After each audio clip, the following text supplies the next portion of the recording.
Hello दोस्तों, स्वागत है आपका हमारे यूट्यूब चैनल याहू बाबा पे। ये हमारा पाइथन कोर्स से रिलेटेड 44 ट्यूटोरियल है और इस वीडियो कोर्स में आप सीखने वाले हैं फर्स्ट क्लास फंक्शंस। देखिए, इससे पिछली 10 वीडियोस में हम एक टॉपिक कवर करते आ रहे हैं जिसका नाम है फंक्शंस, जिसके अंदर हमने देखा कि कैसे हम फंक्शन बनाकर उसमें रीयूजेबल कोड डाल सकते हैं, उसमें पैरामीटर पास कर सकते हैं, फंक्शन को हम रिटर्न भी कर सकते हैं।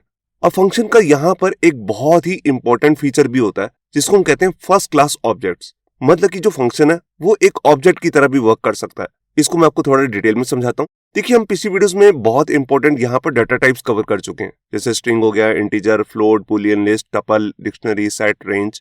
इन सब डाटा टाइप्स में क्या था, इनकी जो भी वैल्यूज होती हैं उसको हम किसी न किसी वेरिएबल के अंदर स्टोर कर सकते हैं, उसको हम मैनिपुलेट कर सकते हैं, उसको हम चेंज कर सकते हैं, उसको हम एज ए फंक्शन का आर्गुमेंट पास कर सकते हैं, उसको हम फंक्शन से रिटर्न कर सकते हैं।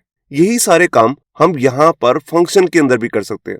हम फंक्शन को यहाँ पर किसी वेरिएबल के अंदर स्टोर कर सकते हैं, हम उसको एज ए आर्गुमेंट पास कर सकते हैं फंक्शंस के अंदर, उसको हम रिटर्न भी कर सकते हैं फंक्शन में से। मतलब कि एक फंक्शन को आपने कॉल किया, उसके रिटर्न में भी आपने फंक्शन को यहाँ पर सेंड कर दिया। उसको हम लिस्ट के अंदर और डिक्शनरी के अंदर भी यूज कर सकते हैं। मतलब कि एज ए वैल्यू लिस्ट की भी वैल्यू हम यहाँ पर फंक्शन को रख सकते हैं। हम एक ही फंक्शन को मल्टीपल वेरिएबल्स के अंदर भी स्टोर कर सकते हैं। तो ये जो सारे फीचर्स हैं यही हमारे फंक्शन को बनाते हैं फर्स्ट क्लास ऑब्जेक्ट। तो ये शुरू करते हैं प्रैक्टिकल और देखते हैं कि इन सारे फीचर्स को हम कैसे फंक्शन के साथ यूज कर सकते हैं। तो यहाँ पर देखिए, मैंने अपना एडिटर ओपन कर लिया, VS कोड, और यहाँ आकर सबसे पहले एक पाइथन की फाइल बनाई है first class function dot py। अब यहाँ पर आकर सबसे पहले मैं क्या करता हूँ, यहाँ पर मैं एक फंक्शन बनाऊंगा और उसको एक वेरिएबल को असाइन करके आपको दिखाता हूँ। तो उसके लिए सबसे पहले मैंने लिखा डेफ और हमारे फंक्शन का नाम रहेगा ग्रीट। अब इसके अंदर जस्ट मैं एक मैसेज को प्रिंट कर देता हूँ, हेलो।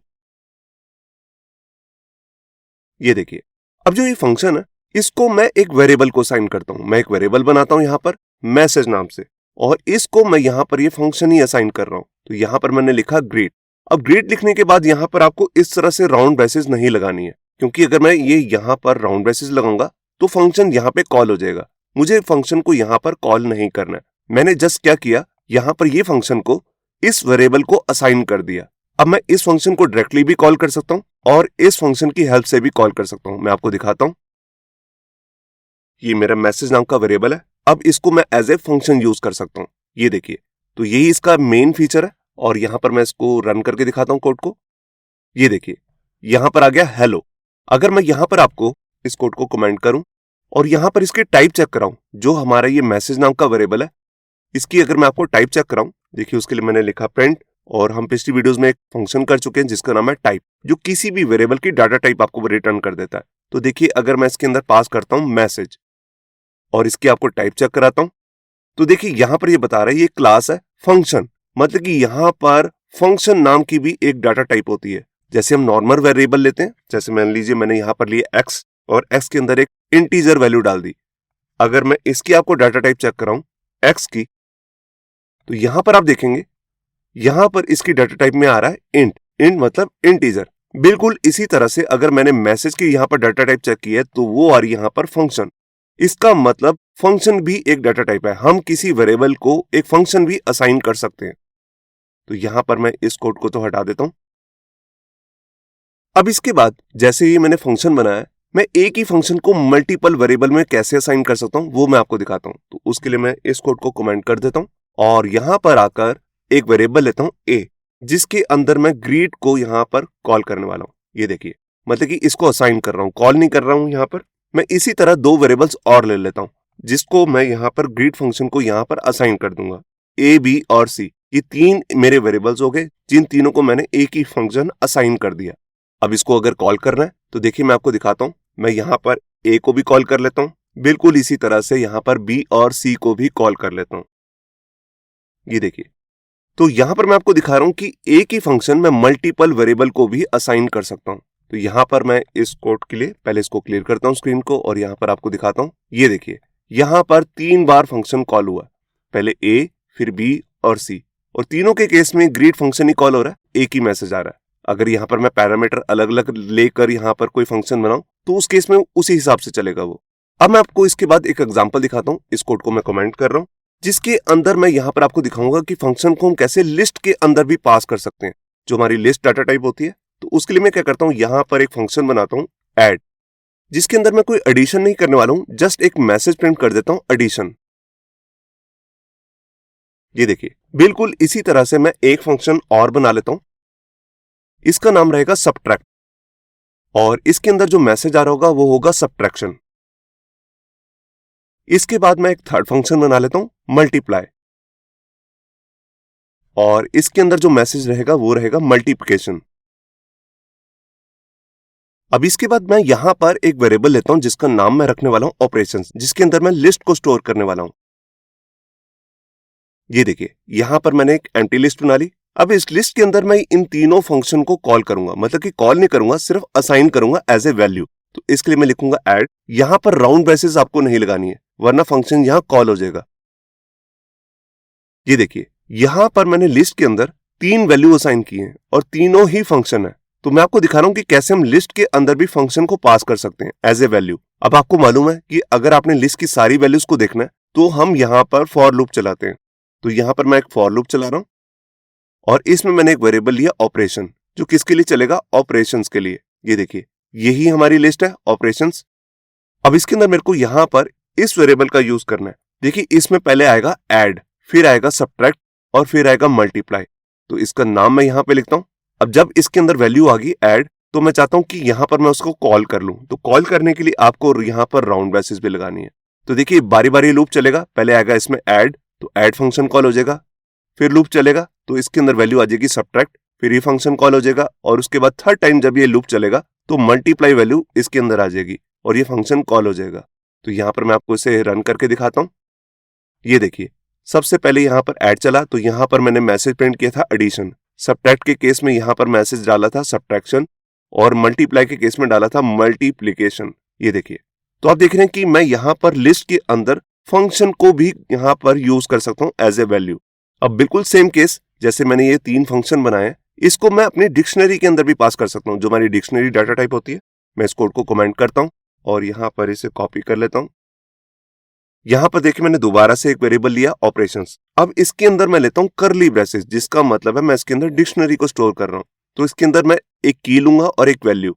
तो की का नाम ही रख देता हूं ऐड, और इसके अंदर जो वैल्यू होगी वो है हमारे फंक्शन का नाम, तो उसका नाम है ऐड। बिल्कुल इसी तरह से मैंने यहां पर 3 बना लिए। एक रहेगा यहां पर की सबट्रैक्ट, उसके केस में यहां पर सबट्रैक्ट फंक्शन इसके अंदर डाल दिया, और बिल्कुल इसी तरह से मल्टीप्लाई एक की है और इसकी वैल्यू में फंक्शन का नाम आ गया मल्टीप्लाई। अब अगर हमें कोई फंक्शन चलाना है तो हमें डायरेक्टली उस फंक्शन का नाम लेने की जरूरत नहीं है। हम यहां पर ये ऑपरेशन जो हमारा वेरिएबल है, जो बेसिकली एक डिक्शनरी है, इसी की मेथड को हम यूज करने वाले हैं। तो देखिए, मैंने लिखा ऑपरेशंस। अब देखिए, हम डिक्शनरी की वीडियो में ऑलरेडी देख चुके हैं कि इसकी वैल्यू को हम प्रिंट कैसे करते हैं। तो इसके लिए हम यहाँ पर लगाते हैं स्क्वायर ब्रैकेट्स और इसके अंदर अपनी की का नाम देते हैं। जैसे मान लीजिए मैं ऐड को यूज करना चाहता हूँ, तो ये मैंने यहाँ पर की को कॉल किया। अब ये एज ए फंक्शन कॉल नहीं होगा क्योंकि मैंने इसके आगे राउंड ब्रेसेस नहीं लगाई है। तो इस तरह से आपको राउंड ब्रेसेस भी लगानी है अगर इसके अंदर फंक्शन है। तो देखिए, मैं इसको रन करके दिखाता हूं। ये देखिए, यहां पर आ गया एडिशन। अगर मैं यहां पर की लिखता सबट्रैक्ट, मैं यहां स्क्रीन को क्लियर करता हूं और दोबारा रन करता हूं। ये देखिए, यहां पर आ गया सबट्रैक्शन। तो आप देख रहे हैं कि मैं अपने फंक्शन को एज ए वैल्यू यहां पर डिक्शनरी के अंदर भी यूज कर सकता हूं। बिल्कुल इसी तरह से हमारे पास एक डाटा टाइप होती है टपल, जिसके अंदर हम मल्टीपल वैल्यू स्टोर कर सकते हैं। तो उसके अंदर भी मैं यहां पर फंक्शन को एज ए वैल्यू यूज कर सकता हूं। उसका भी मैं आपको एग्जांपल दिखाता हूं। तो देखिए, इस कोड को मैं कमेंट करता हूं। तो मैं इन्हीं 3 फंक्शंस का यूज कर रहा हूं, ऐड, सबट्रैक्ट और मल्टीप्लाई का। तो यहां पर मान लीजिए हमारे वेरिएबल का नाम है आइटम्स। अब इसके अंदर कहीं दूसरी डाटा टाइप्स की भी वैल्यू है, जैसे एक इंटीजर वैल्यू है 10, एक स्ट्रिंग वैल्यू है, जैसे इसके अंदर लिख देते हैं पाइथन, और इसके अलावा यहां पर फंक्शन भी हैं। तो जैसे एक फंक्शन है हमारे पास ऐड और एक फंक्शन है यहां पर सबट्रैक्ट। ये देखिए, तो 2 मैंने यहां पर फंक्शन को एज ए वैल्यू यहां पे यूज किया है। एक वैल्यू है स्ट्रिंग पाइथन, एक वैल्यू है इंटीजर जो है 10। अब मैं इसकी वैल्यूज को देखूंगा कैसे। देखिए, अगर आपको यहां पर फंक्शन को कॉल करना है, ऐड को या सबट्रैक्ट को आइटम के थ्रू, तो इसके लिए आप लिखेंगे आइटम्स और इसके बाद लगाएंगे स्क्वायर ब्रैकेट्स। अब स्क्वायर ब्रैकेट्स के अंदर आपको वैल्यू का इंडेक्स नंबर बताना है। तो पहली वैल्यू है 0 इंडेक्स पे, दूसरी वैल्यू है 1 पे, 2 पे और 3 पे। तो मैं 2 नंबर की वैल्यू को यहां पर यूज कर लेता हूं। अब ये फंक्शन है, इसके आगे मैं लगाऊंगा राउंड ब्रैकेट्स। इसको मैं कॉल करता हूं। ये देखिए, यहां पर लिखा गया एडिशन। बिल्कुल इसी तरह से अगर मैं दूसरा फंक्शन भी कॉल करना चाहता हूं जिसका नाम है सबट्रैक्ट, तो उसका इंडेक्स नंबर है 3, तो ये भी यहां पर कॉल हो जाएगा, दोनों एक साथ कॉल होंगे। ये देखिए पहले एडिशन हुआ फिर सब्ट्रैक्शन। मगर अगर मैं इन दोनों वैल्यूज को यहां पर प्रिंट करना चाहता हूं तो इसके लिए मेरे को प्रिंट कमांड का ही यूज करना पड़ेगा। उसके अंदर मैं लिखूंगा आइटम्स और उसके बाद स्केयर ब्रेसेस के अंदर इंडेक्स नंबर। तो जैसे मैं पहली वैल्यू देखना चाहता हूं तो उसका इंडेक्स नंबर है 0, इसको मैं दिखाता हूं आपको। तो देखिए यहां पर आ गया 10। तो फंक्शन को आप प्रिंट के अंदर नहीं, उसको तो ऐसे ही लिखेंगे। प्रिंट का यूज आप तब कर सकते हैं अगर आपने फंक्शन के अंदर लास्ट में वैल्यू को रिटर्न किया है, मगर मैंने यहाँ पर प्रिंट लगा रखा था तभी मैंने ये यूज किया है, यहाँ पर राउंड ब्रेसेस लगाकर बिना प्रिंट के इस कमांड को लिखा है। अब मैं आपको एक एग्जांपल दिखाता हूं जिसमें मैं आपको दिखा रहा हूं कि यहाँ पर हम फंक्शन को एज ए आर्ग्यूमेंट भी पास कर सकते हैं फंक्शन के अंदर। तो देखिए इस पूरे कोड को मैं यहाँ पर कमेंट कर देता हूं। अब यहाँ पर सबसे पहले मैं एक फंक्शन बनाता हूं ग्रीट नाम से, जिसके अंदर जस्ट मैं एक मैसेज प्रिंट कर देता हूं, गुड मॉर्निंग। बिल्कुल इसी तरह से मैं एक दूसरा फंक्शन बनाता हूं, इसका नाम मैं रख रहा हूं जैसे एग्जीक्यूट। अब यहां पर एज ए पैरामीटर के लिए मैं एक वेरिएबल ले लेता हूं, तो वेरिएबल का नाम ही रख देता हूं जैसे फंक्शन। अब जो भी यूजर ने फंक्शन यहां से सेंड करेगा उसी को मैं यहां पर कॉल करने वाला हूं। तो यहां पर वेरिएबल का नाम लिखता हूं फंक्शन और इसके बाद राउंड ब्रेसेस। अब ये दो फंक्शन मेरे रेडी हो चुके हैं। सबसे पहला फंक्शन है उसके अंदर मैसेज दिया हुआ गुड मॉर्निंग, और दूसरा जो फंक्शन है एग्जीक्यूट, इसके अंदर हम एज ए आर्गुमेंट एक फंक्शन को भेजेंगे जिसको ये यहाँ पर कॉल करेगा। तो देखिए ये कैसे होगा। तो यहाँ पर मैं फंक्शन को कॉल करता हूँ, यहाँ पर फंक्शन का नाम है एग्जीक्यूट।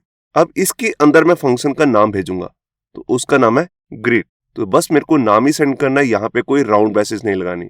राउंड ब्रेसेस लगाने का मतलब है यहीं पर मैं उसे कॉल कर रहा हूँ, मगर मुझे इसे कॉल नहीं करना, इसको एज ए आर्गुमेंट सेंड करना है दूसरे फंक्शन में जिसका नाम है एग्जीक्यूट। तो ये ग्रीट यहाँ पर जाएगा और ग्रीट यहाँ पर कॉल हो जाएगा। तो यहाँ पर मैं स्क्रीन को पहले क्लियर करता हूँ और आपको एग्जीक्यूट करके दिखाता हूँ। ये देखिए यहाँ पर आ गया गुड मॉर्निंग। तो ये फंक्शन अपने आप तो कॉल नहीं होंगे, मैं एग्जीक्यूट से ही इसे कॉल कर पा रहा हूँ। तो आपने देखा कि कैसे हम फंक्शन को भी एज ए पैरामीटर यूज कर सकते हैं। अब मैं इसी मेथड को यूज करके आपको एक रियल लाइफ एग्जांपल बना के दिखाता हूं। इस एग्जांपल के अंदर हम यहां पर एक कैलकुलेटर बनाने वाले हैं। तो यहां पर मैं एक फंक्शन पहले बनाता हूं ऐड का, जिसमें एज ए पैरामीटर यूजर को दो वैल्यूज सेंड करनी है ए और बी के लिए, जिनको मैं आपस में एडिशन करने वाला हूं। तो जो भी यूजर वैल्यू भेजेगा मैं उन दोनों वैल्यूज को यहां पर ऐड करके रिटर्न कर दूंगा। तो ये हो गया हमारा सबसे पहला फंक्शन। बिल्कुल इसी कॉपी करके मैं एक दूसरा फंक्शन भी बना लेता हूं, इसका नाम रहेगा यहां पर सबट्रैक्ट। इसमें भी यूजर दो ही वैल्यू भेजेगा ए और बी के लिए, जिनको मैं आपस में सबट्रैक्ट करके रिटर्न कर दूंगा। अब यहां पर एक फंक्शन आता है जिसका नाम है कैलकुलेट, जो मेन काम करने वाला है। अब इसमें अंदर कैलकुलेशन करने के लिए मैं यहां पर 3 पैरामीटर लेना चाहता हूं। सबसे पहला पैरामीटर है ऑपरेशंस, एक वेरिएबल हो गया मेरा, एक है एक्स और एक है वैल्यू वाई। अब यूजर जब इस फंक्शन को कॉल करेगा तब उसे बताने की ऑपरेशन क्या परफॉर्म करना है, ऐड करना है या सब्ट्रैक्ट करना है, तो उसको यहां पर as a function argument send करना पड़ेगा। फिर उसके बाद उसको एक्स और वाई की वैल्यू सेंड करनी है, जो हम अगले फंक्शन में यहां पर एज ए आर्गुमेंट सेंड कर देंगे। तो यहां पर मैं आपको दिखाता हूं, मैं यहां पर फंक्शन को रिटर्न कर देता हूं। ये देखिए, तो जो फंक्शन का नाम हम यहां से सेंड मिलेगा यूजर से, उसको हम यहां पर रख देंगे। जैसे उसने अगर सम भेजा तो यहाँ पर सम फंक्शन कॉल हो जाएगा, अगर यहाँ पर सब्ट्रैक्ट भेजेगा तो सब्ट्रैक्ट फंक्शन कॉल हो जाएगा।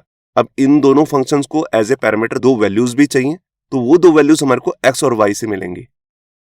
तो मैंने यहाँ पर एज ए आर्गुमेंट एक्स और वाई को यहाँ से सेंड कर दिया। अब ये मेरा मेन फंक्शन बन चुका है। अब जब भी कॉल करना है मुझे ऐड और सब्ट्रैक्ट को कॉल नहीं करना, सिर्फ एक ही फंक्शन कॉल करना है कैलकुलेट, जो सारे काम कर सकता है। तो यहाँ पर देखिए मैं सबसे पहले प्रिंट कमांड लेता हूँ और इसके अंदर अपना फंक्शन यूज कर रहा हूँ, मतलब कि इसे कॉल कर रहा हूँ। मैंने प्रिंट कमांड क्यों लिखा, क्योंकि देखिए लास्ट में हमारे को कोई ना कोई वैल्यू रिटर्न होएगी। रिटर्न करने के बाद हम उसे प्रिंट करेंगे यहाँ पर।